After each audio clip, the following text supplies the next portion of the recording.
Asics lineup has had a little bit of a shake-up over the last few weeks with the introduction of two brand new shoes. We've had the Sonic Blast, but in today's video we're going to be talking about the new Megablast, billed as the lighter, bouncier, possibly faster version of one of my favourite shoes of all time, the Superblast. So will this new shoe mean that my Superblast will become redundant? What are the key differences between these two shoes and which one is going to be best for you? We'll be answering all that and more in today's full review. I've had such high expectations of this shoe ever since I heard about it a few months ago, and as always here on the channel, I bought this shoe 100% with my own money to give you that completely honest, impartial, unsponsored and everything review, just buying shoes and using them exactly how you do as well. Right, let's get stuck into this, chatting about all of the facts and figures of the new Megablast and comparing those facts and figures with the Superblast. Starting out with the purpose of the Megablast. This is your max stack super trainer,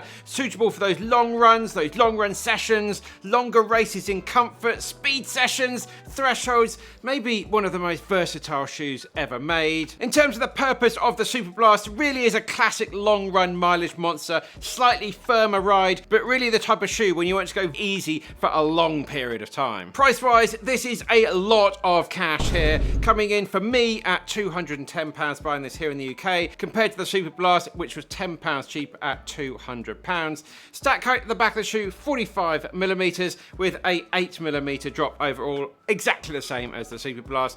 Weight wise, this is a very light shoe considering just how bulky it is. 275 grams for me in my UK size 11.5, so just a little bit lighter than the Superblast. Moving on to have a chat about the upper, we have this fine woven upper, which is actually quite translucent in places to let some airflow into the shoe. It's very thin, very race-like, but no obvious durability concerns in my early days with the shoe. The tongue is this suede type material, again very thin, but does hold the foot down pretty well in my experience. The Superblast also has a woven upper, but it's a little bit thicker and a bit more of sort of a holy weave to it. At launch, there are two different colorways of the Megablast, this purple pink colorway and an all white option as well. And how good does our marble tee look with the Megablast in this pink and purple colorway? You can pick one of these awesome running t-shirts up from my website benparks.com. It really helps support the channel, enables us to buy these shoes and give you these completely honest, impartial reviews. Feel free to use code YouTube10 for 10% off your order.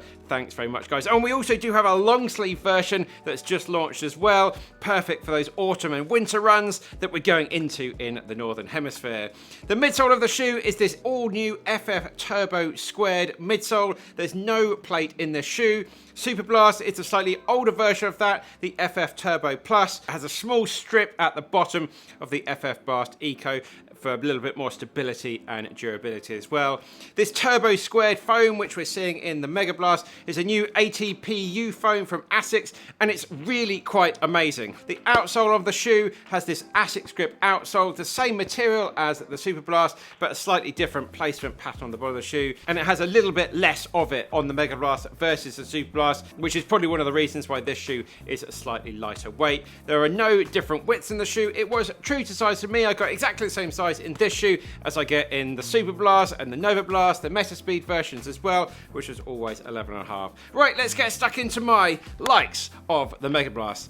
And there's quite a few. Starting out chatting just how lightweight this shoe is. The upper feels like a really racy upper that's super lightweight but still comfortable and soft as well. A couple of people in my Strava comments did mention some light heel slip, which they say when to wear some heel lock. I haven't had any heel slip with the shoe. The lockdown for me was absolutely spot on, no irritation. If you have run in the shoe, let me know. But despite the bulk, you really do notice just how light this shoe is, and it really brings a smile to your face. Which brings me on to my like number 2, which is there's really just one word for this shoe, which is fun. It's so much fun to run in. The foam is so bouncy, combined with the geometry you've got going on here. It really wants to push you forward with each foot strike. It really is such a fun, engaging package. It just wants to go fast, and it really can. This could be the fastest race shoe, I think, out there. For someone running a marathon 3:30 plus, this is is going to be a really good option. My like number 3, it's so smooth over the ground. It really does feel like it tips you forward ever so slightly, and it's also going to be very good for any type of foot striker, heel striker, midfoot striker, forefoot striker. This is going to be absolutely fine for everybody. My 4th like with this shoe is really one of the fastest, maybe the fastest non-plated shoe out there for those longer race distances. For sure, you could definitely race a half marathon, a full marathon in this shoe, and you definitely wouldn't be feeling, oh no, I really wish I should have used my all-out super shoe. You're getting pretty much all the speed without sacrificing on that comfort. You can do workouts in this shoe as well, something I really wouldn't often do in the Superblast. My 5th like with this shoe, just the sheer versatility on offer. Easy is all good, tempo good, threshold all good. Faster long runs, this shoe is going to have you covered, and also races as well. Personally, I don't think I'll be racing a 5 and 10k in this, but a half marathon, this is going to be a good option for people that don't want to be out there in a carbon plated super shoe. So as you can tell, it's ticking a lot of boxes, but of course, as we always say here on the channel, it's not all about the likes. There are some dislikes. We will always bring those dislikes as well. But just before we do that, we are closing in on 300k subscribers. Thank you so much to everyone that has subscribed to the channel. If you're not subscribed already, please smash that subscribe button and help us hit our goal before the end of the year. Right, let's have a chat about the dislikes. The first one, out the box, it's definitely a little bit noisier than I expected. The grip on the bottom of the shoe, there isn't much of it, but it's quite noisy as you run along. It does quieten down with time.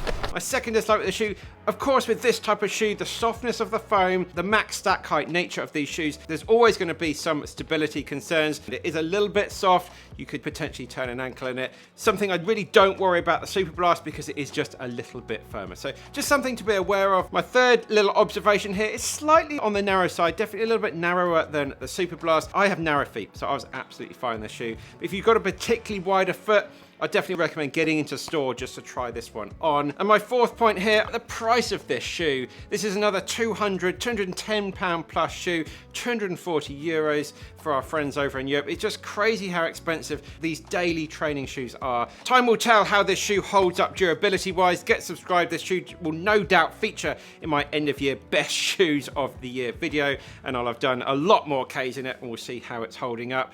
I always justified the Superblast because it was an absolute tank, and it just went on for absolute ages. Get 1,000 Ks in that shoe, no problem.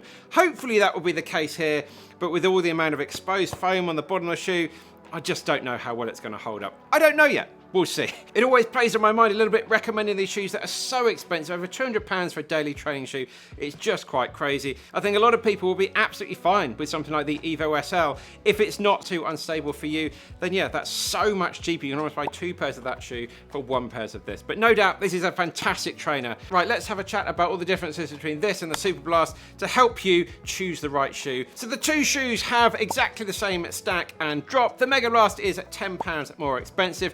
The Megablast is slightly lighter as well, due to that foam and that more race style and thinner upper you get with a shoe, and just a little bit less rubber on the outsole. The main difference between the two really is how they feel, and that is all coming from the midsole and this amazing new midsole foam that Asics have put into the Megablast. The Megablast is a lot more bouncy, which gives a really springy, soft ride. With the Superblast, the foam is definitely a little bit more stiff, and that gives more of a responsive poppy ride that's also quite firm. The Megablast has a little bit more of a rocker at the front of the shoe, so it really gets you up on your toes a little bit more than the Superblast. The Megablast is just naturally, of course, it's a little bit more unstable versus the Superblast due to that softer foam. The Megablast really feels like the racing version of the Superblast. It's lighter, it's more responsive, it's bouncier, it's great for long run workouts for anyone that doesn't want a plate to be doing their racing in. The Superblast is great for that daily mileage, for those long cruisy runs, and a proper mileage monster to soak up all those Ks you're doing.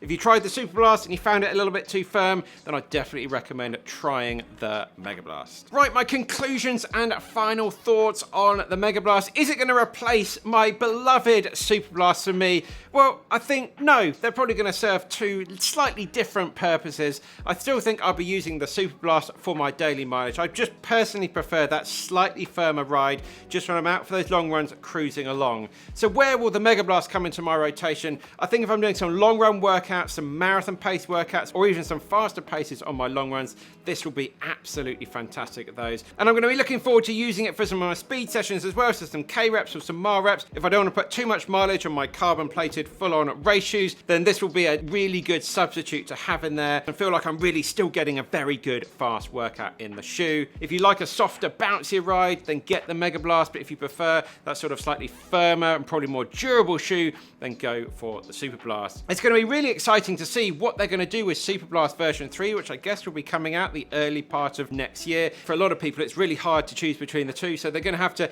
increase that differentiation, which will be interesting to see where they take Superblast version 3. The next video we'll be recording will be the full review of the Sonic Blast, so get subscribed for that. We'll link to that over here when it's out and live. And we've also got another video that YouTube thinks you're going to love as well. That's it, guys. Let me know your thoughts all about the Megablast down in the comments. It's been a fantastic show. I've loved running in it. Please subscribe to help us hit that 300k. That would be amazing. That's it, guys. Keep on working hard. Keep on getting it done. We'll see you very soon in the next one.